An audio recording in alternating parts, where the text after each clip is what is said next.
All right, Leo, welcome to the Consciously Divine Connection. Wishing you a happy new year for 2022. Today we are going to be doing a predictive reading for 2022. And we will be pulling 12 cards, one for each month, and seeing what we have in store for the year. Happy to be leaving 2021 behind us and embrace the new energies of 2022. So, we will ask the angels, spirit guides, archangels, what messages, what information does Leo need to hear for the highest and best good of those involved. So in January, we start out with the Lovers. February is the Knight of Swords. March is the Ten of Cups. Let's make some more room here. April, Eight of Cups. May, the Moon. June is Justice. July, the Knight of Wands. August is Seven of Wands. September, Four of Wands. October, Five of Wands. A lot of wand energy. November is the Fool, and we end the year with the Ace of Swords. Okay. A lot of wand energy. You've got 1, 2, 3, 4 major arcana cards. All right, so let's see what's going to happen in January. All right, so if we take a look at January, we start off with the Lovers. So the Lovers is a beautiful card about commitment, about connection. It can represent a personal romantic connection. It can also represent a connection and a commitment to a larger cause, to a higher consciousness, to a new belief system for yourself that is calling you to a higher spiritual plane. So it is all about love and embodying love in the truest sense of the word, and extending love to all that are in your world, whether it be romantic, whether it be a project that you are facilitating. It is that deep, deep connection and beauty that comes with working from a place of love. So that's how we start the year off, connecting to something bigger than yourself from a place of love. February, we have the Knight of Swords, and the Knight of Swords is all about being an advocate. It is about being very strong-willed and taking action on the beliefs that you have. So interesting that we have some sort of higher consciousness coming through, and you are all in.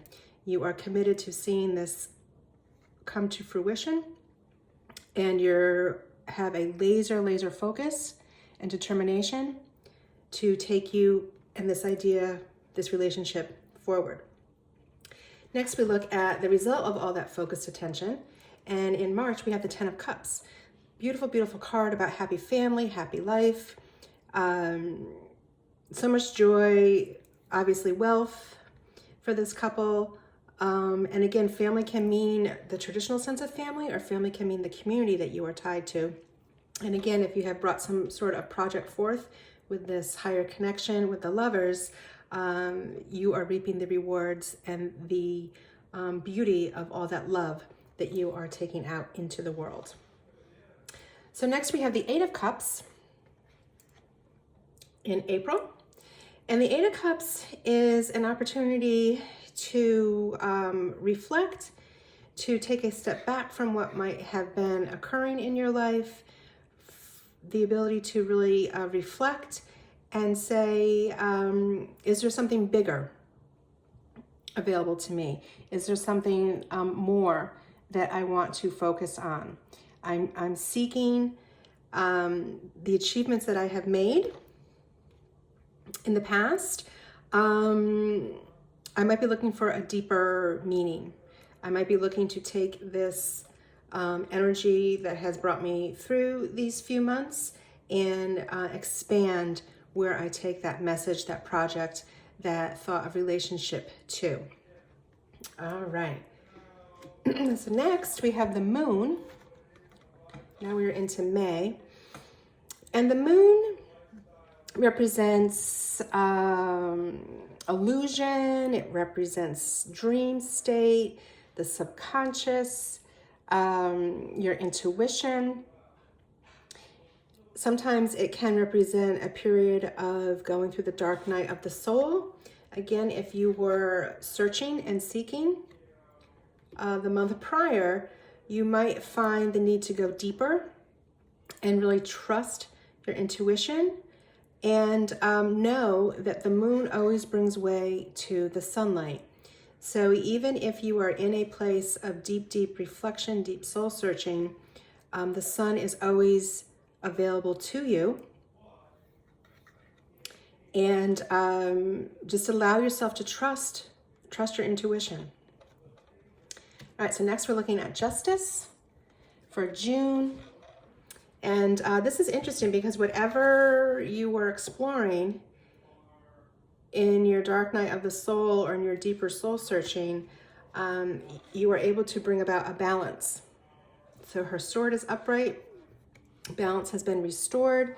Anything that might have felt unfair or unjust has been made fair and balanced. You may have made adjustments when you were going through that dark night of the soul and having to reflect.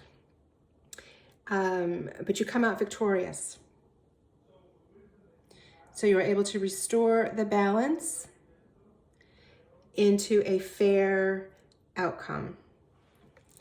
Okay, so next we're going to have the Knight of Wands, which brings us to July. So we see the Knight of Wands here. The horse is moving full throttle. The wand energy is very apparent.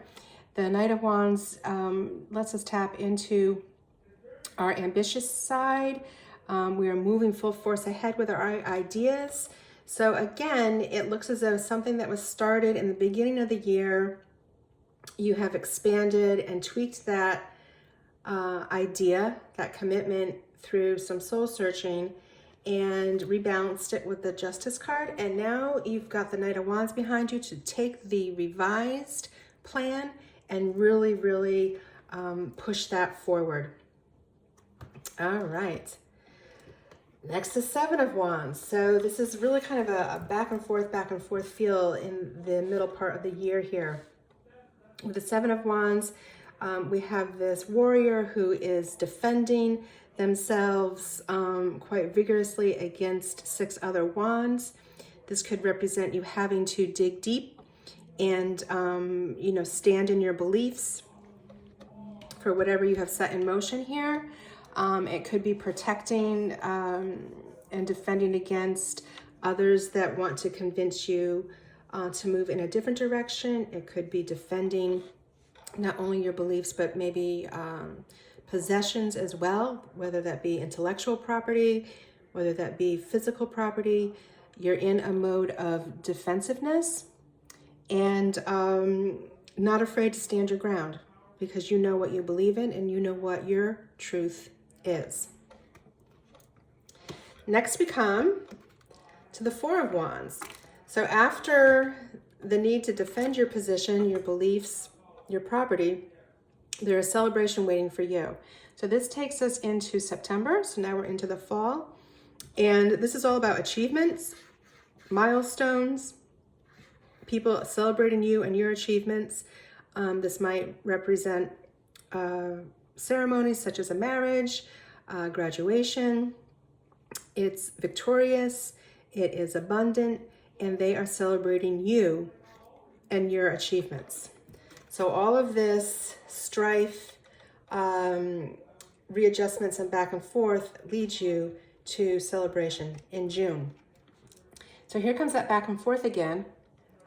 I'm sorry, we're already in September. Wow, this year has gone fast, right? Next we have for October, the Five of Wands. So again, that back and forth energy that you were being celebrated and lauded for your achievements the month before. And now we have a little bit of chaos. So with the Five of Wands, it's not clear if these individuals are fighting one another, if they are working together to put something up, to build something, if they are working together to tear something down. So we're not 100% sure from the depiction of the picture, but it really represents an overall energy of chaos, which is true of the fives, right? Fives are times for challenge and for chaos and conflict. So a little bit of a hiccup here. It might be you, again, reevaluating who you have supporting you with your project, in your relationships, with your career. Again, an opportunity to reflect and tweak what is not working. And look at this, we're coming to the end of the year in November with the Fool. So it's interesting that we start out with the Lovers, right? In January, which is the deep connection to a higher consciousness and a larger purpose based on love.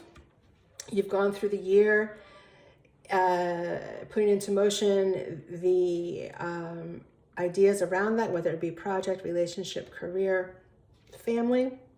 You've had to tweak here and there. You've had the Justice card coming in to restore any imbalance.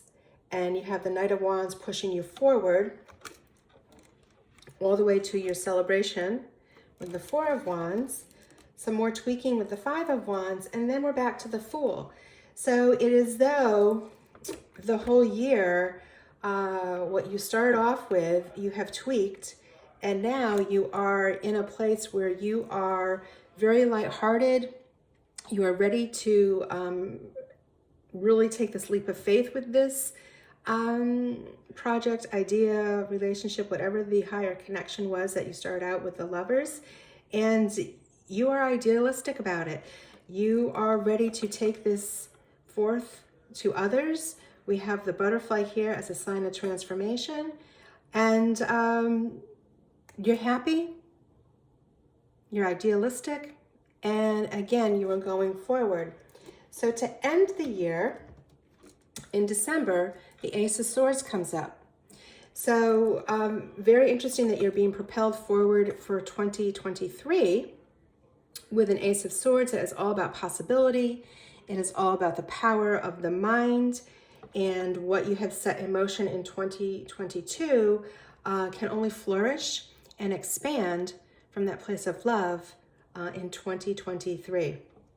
Again, many possibilities available to you, and the opportunity for success is truly limitless with the Ace of Swords. So very beautiful reading, very powerful. There will be some opportunities to tweak and reflect upon the path that you are taking, but when you start out in January with a place of love and deeper connection to a higher consciousness, and you end with the Ace of Swords, that's a great year. I'm wishing you many blessings, and I hope that your year unfolds as beautifully as the cards have for you today. Take care.